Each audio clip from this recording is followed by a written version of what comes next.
Hey, what's going on, y'all? It's your boy Skip, aka Skip and Tosh here of the Sacktown Breakdown. Getting ready to break down another game for y'all.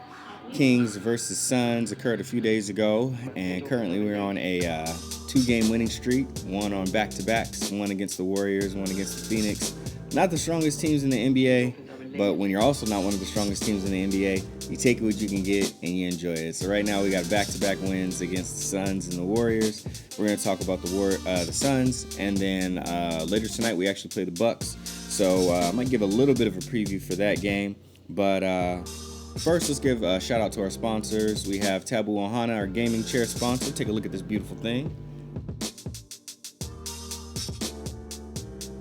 Man, I love the emblem.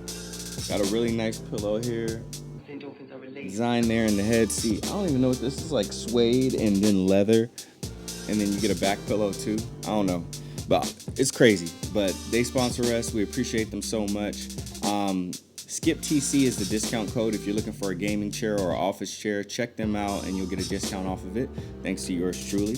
And then our other sponsor, Computer Booter. Computer Booter is a fantastic repair shop as well as a gaming lounge out in Carmichael here in the greater Sacramento area. If you're looking for a place to get iPhone, iPad, your computer, obviously gaming consoles, so a PlayStation issue, Xbox issue, give them a call, ask to speak to Dave. He's the owner and the operator. He'll give you a really good quote. And if you're just looking for a place to participate in Smash Bros tournaments, being that Super Smash Bros is one of the most popular games out right now, highest selling fighting game of all time, and I'm a Street Fighter head. But I play Ryu in there, so that warms my heart because that's my favorite fighting. I think it's the best fighting game of all time. Street Fighter is still my favorite fighting game of all time, but Super Smash Bros. Is the best. So anyway, they hold tournaments there. Drop by, mention Skip or Kurt from the Sacktown Breakdown. You can get 10% off of your repair, as well as 10% off of your gaming experience in the gaming lounge. Just not 10% off of VR, because VR is fun stuff. Anyway, thank you to our sponsors. Without further ado, let's take a look at this game as we break it down. It was an interesting one. Even though we won the game, still not one of our best played games. You're going to see a few of the reasons why. Fox lit it up for us, though. 27 points for him as a lead leaguer. Devin Booker, though, went off 34 points. Kid is just a scoring machine. If he was in NBA 2K, he'd be an offensive threat. Dwayne Dedman came off the bench for us, actually played in this game, had 10 rebounds. DeAndre Ayton is back for the Warriors after that substance abuse 25-game suspension he got after playing the first game of the season against us, and 3 of our players got hurt, and all of a sudden he got tested, I think right after the game. It was like, 3 players got injured? You had a crazy good game? And sure enough, unfortunately, there were some PEDs found in my man's system. De'Aaron Fox with 6 assists. Ricky Rubio doing what Ricky Rubio does with 9 assists. Nemanja Bjelica with 3 steals. Devin Booker with 1 steal. Tell of the tape. Now, here's the interesting thing. Again, like I said, we didn't play a great game, but we still won. The score was 103 to 114. Notice something. They led in field goal percentage. Now, they took less field goals, but they still led it. They were more efficient. So they made 37 out of 77 shots. We made 37 out of 84 shots. Interesting. And then, obviously, you'll see what happens next. 3-point percentage, we beat them out in. We shot 41% from the field, so we made 15 to 36. They shot 31%, so 10% less. They made 4 less than us, and they shot only 1 less than us. Of course, free throws also tell something, and you see for, I think, the first time out of the whole entire year, and I wouldn't mind having a whole episode going back and checking this, we got to the line more than the other team that we played against. This is like a first. And not only that, we made more of our free throws. We shot 89% from the line, which is unheard of for Sacramento. Made 25 out of 28 free throws. They shot well as well, only missed 4, but they only went 22 times, so they're 18 of 22. Now you're going to start to see some things where I said we didn't play a good game, and in most cases we would lose this game. They had 24 assists to only 18 for us. We tied on rebounds 41 to 41. We had 2 more offensive rebounds. We had 4 more steals. They had 1 more block. And we had 2 less turnovers. Remember, I always say our sweet spot for turnovers is between 12 and 14. That's usually, if we protect the ball like that, we usually stay competitive in the game or we win. We only went 1 over to 15, and we won. we can read the little game recap. Sacramento Kings pulled off quite the stunner when they recovered from a 21-point deficit in the third quarter to beat the Phoenix Suns 114-103. Unlikely lineup that included the disgruntled Dwayne Dedmon, because Dwayne Dedmon had asked for a trade last week or the week before last because he wasn't in our rotation anymore. And the veteran guard Trevor Ariza led to a comeback. Trevor Ariza literally shot a pull-up, like a pull-up three. Like he hit 2 or 3 threes, and then had the ball on the wing and shot a pull-up three. I don't remember if it was over Kelly Oubre or Bridges, but I was like, dang. Both came off the bench for Sacramento, blah, blah, blah, blah, blah. As you can see, people were not betting on us to win this game. 69% thought Phoenix was going to win, and 31% thought we were going to win. And when Phoenix was up by 21, at halftime, so a lot of people thought too. So no wonder there. But let's go ahead and take a look at the stats. Let's look at theirs first. Devin Booker in his 39 minutes had 34, like we talked about. Only 2 of 6 from three-point range, which that hurt the team. 4 rebounds. He had 7 assists, which is good. 1 steal, 2 turnovers. DeAndre Ayton came in and had 21 points. Very good for them. 10 of 14 from the field, which is fantastic. Had 9 rebounds like we talked about. Had 2 assists, but turned the ball over twice. Had 4 personal fouls, but did have a block. Kelly Oubre also had a good game for them. 5 of 11 from the field, which gave him 17 points. He was 3 of 8 from 3. Kelly Oubre, I don't like Kelly Oubre personally, but as an NBA player, he is the prototypical wing, and he does what a solid and competent wing player does. Just on a bad team. 6 rebounds as well, 1 assist, 1 turnover, and he did foul out of the game. Ricky Rubio again only had 8 points, but he did have 9 assists, 5 rebounds, 3 turnovers, 1 steal for him. Aaron Baines in his 22 minutes had 5 points, had 7 rebounds, 3 turnovers, and so Aaron Baines didn't really have a good game for them. Akobo had 6 points. Dario Saric surprisingly had a very bad game, only had 5 points.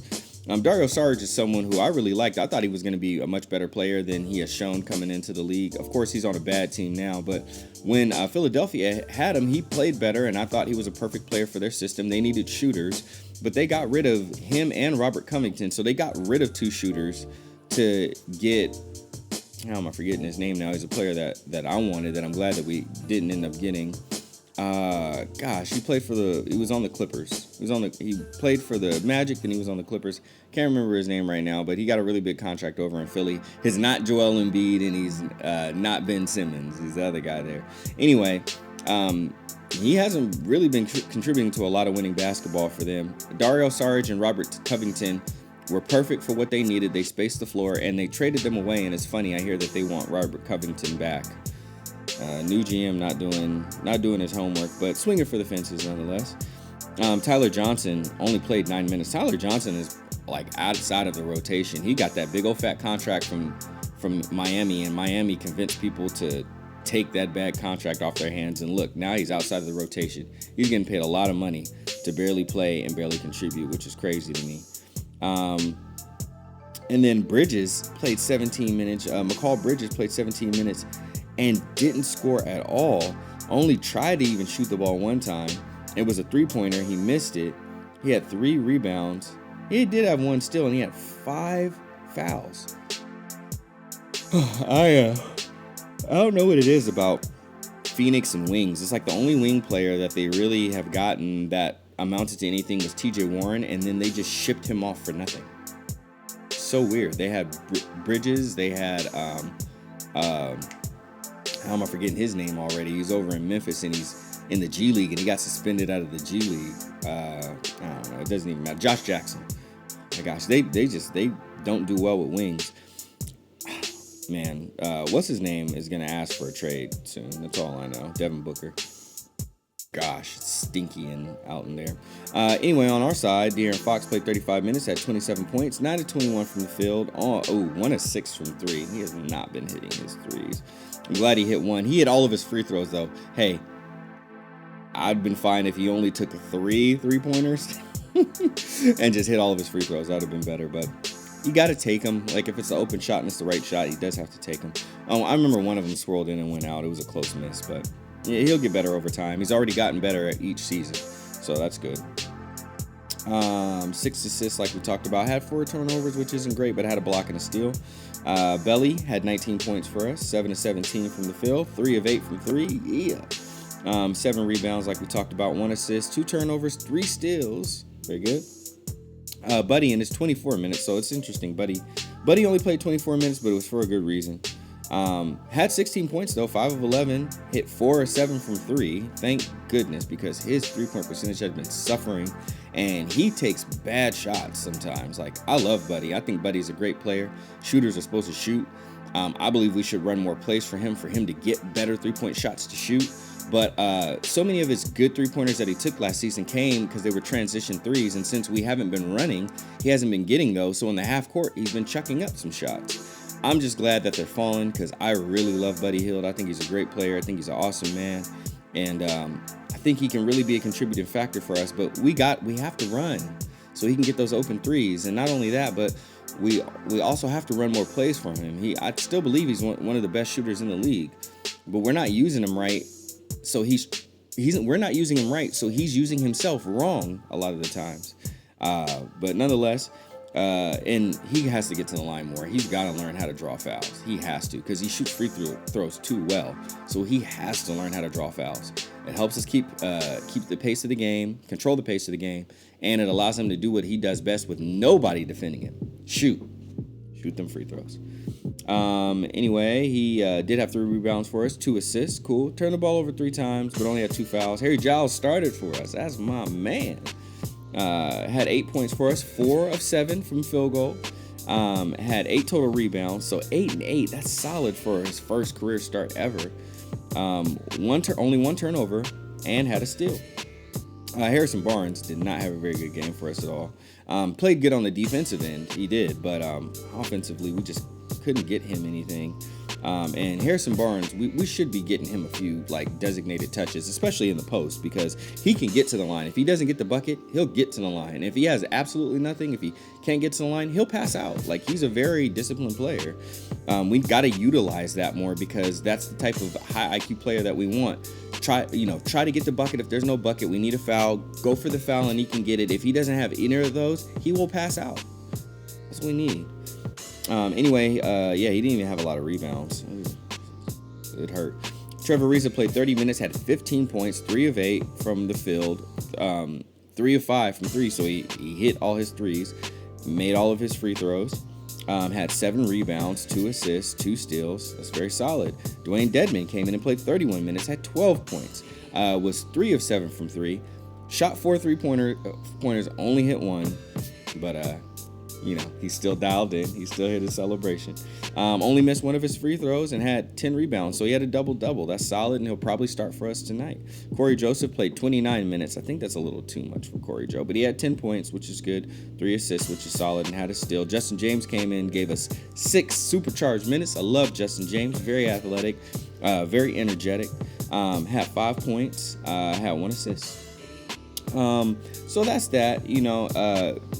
I think it's pretty self-explanatory. We dug in. We committed to defense. That's what the numbers don't tell. We committed to defense, and that's when we started locking them down, and then we started making them pay. And that's really how we came back. So no big crazy story there. I did convert one of my friends, SC on Twitter. We had a friendly wager last time around when they played. We lost, and I had to send a tweet of my favorite Suns player of all time. So of course I trolled and I said Shaq is my favorite Phoenix Suns player of all time. If I was being serious, it would have been Kevin Johnson, because I'm from Sacramento. We should have drafted Kevin Johnson. We mess up on drafting a lot here in Sacramento, even over the ages. So Kevin Johnson, SC, if you're watching this, Kevin Johnson would have been my actual favorite Phoenix Suns player of all time. Second would have probably been Charles Barkley. Third would have been Steve Nash. But I ended up with Shaq, and there you go. Tonight's game, we're playing against the Bucks. Bagley probably won't play. He's upgraded to questionable. Well, actually, let's talk about who's out. Bogey is still out. Rashawn Holmes, who was our best player all year, is still out. Bagley is upgraded to questionable. Dang it, who else is upgraded to questionable?